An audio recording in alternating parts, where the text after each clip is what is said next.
বা টক দই ছাড়া বাড়িতেই যদি এত সহজে এত টেস্টি একটা ফ্রুট কেক বানিয়ে নেওয়া যায়, তাহলে দোকান থেকে আর কেক কিনে খেতে হবে না। আর বাড়ির ছোট থেকে বড় সবাই এই কেক খেতে খুবই পছন্দ করবে। তো চলো আজকে তোমাদের সাথে একটা কেকের রেসিপি শেয়ার করব। বাই দ্য ওয়ে, আমি প্রীতি, আমার প্রীতিস লাইফস্টাইল চ্যানেল তোমাদের সবাইকে অনেক অনেক ওয়েলকাম। সো কেমন আছো তোমরা সবাই? আশা করছি তোমরা সবাই খুব ভালো আছো, সুস্থ আছো, আমিও খুব ভালো আছি। তো এই রেসিপিটা বানানোর জন্য প্রথমে আমি যেটা করে নিয়েছি, কিছু ড্রাই ফ্রুটস নিয়েছি, যার মধ্যে রয়েছে কাজু, কিশমিশ, খেজুর, আর হচ্ছে কাঠবাদাম, আর কিছু টুটি ফ্রুটি নিয়েছি। সেগুলোকে শুকনো ময়দা দিয়ে মেখে নিলাম, আর আরেকটা বাটিতে ডেকোরেশনের জন্য কিছু টুটি ফ্রুটি আর কাজু, কাঠবাদাম আলাদা করে রাখলাম।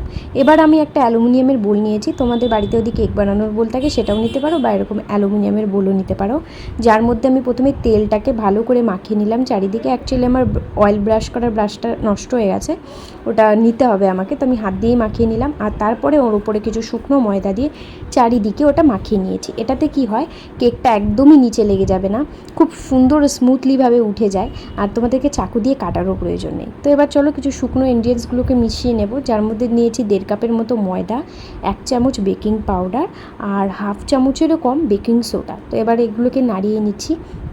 তোমরা যদি খোলা ময়দা ইউজ করো তাহলে এগুলোকে একটু ছাঁকনিতে মানে ছেঁকে নেবে। আমার যেহেতু প্যাকেটের, ওই জন্য কিছু দানা টানা থাকে না, তাহলে কি হবে, ভেতরে কোনো দানা থাকলে সেটা মুখে বাঁধবে। তো এবার হচ্ছে আমি একটা বড় সসপ্যান নিয়েছি, যার মধ্যে লবণ দিয়ে স্ট্যান্ডটা বসিয়ে এটাকে 10 মিনিটের মতো হাই ফ্লেমে রেখে ভেতরটাকে হিট করে নেব। এটা একদম তোমরা পাক্কা 10 মিনিট হিট করে নেবে, তাহলে কি হয়, কেকটা খুব ভালোভাবে বেক হয়।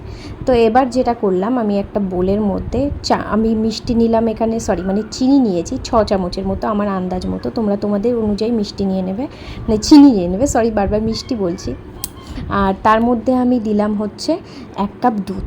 এবার দুধটা কিন্তু আমি এখানে উষ্ণ গরম ব্যবহার করছি, যাতে চিনিটা ভালো মতো গলে যায়। তোমরা এখানে চিনিটা পাউডারভাবেও ব্যবহার করতে পারো, তাহলে তোমাদের উষ্ণ গরম দুধ লাগবে না, রুম টেম্পারেচারের দুধই ইউজ করতে পারো। তো এবার দুধটা আমি ভালো করে চিনির সাথে মিশিয়ে নিয়েছি, আমি হাত দিয়ে দেখে নিয়েছি চিনিটা গলেছে কিনা। তারপরে আমি এর মধ্যে 1 কাপের একটু কম সাদা তেল ইউজ করলাম। এবার সাদা তেলটাকেও দেখো অনেকক্ষণ আমি প্রায় 2 মিনিটের মতো ভালো করে নাড়িয়ে ওটাকে একদম মিশিয়ে নিয়েছি দুধ চিনির সাথে। এবার এর মধ্যে আমি 1 চামচ দিয়ে দিলাম ভ্যানিলা এসেন্স দিয়ে, এবার এটাকে ভালো মতো মিশিয়ে নেব। এবার যে আমি শুকনোটা ময়দাটা রেখেছিলাম সেটাকে আস্তে আস্তে করে এর মধ্যে মিশিয়ে দিচ্ছি। তুমি অল্প অল্প করে দিচ্ছি, দেখো এখন অনেকটাই পাতলা আছে, তারপরে বাকিটা দিয়ে ঠিক দেখবে টেক্সচারটা কেমন আসবে। একদম খুব যে ঘন হবে তা না, খুব যে পাতলা হবে তা না, আমি তোমাদেরকে ভালো মতো দেখিয়ে দিব।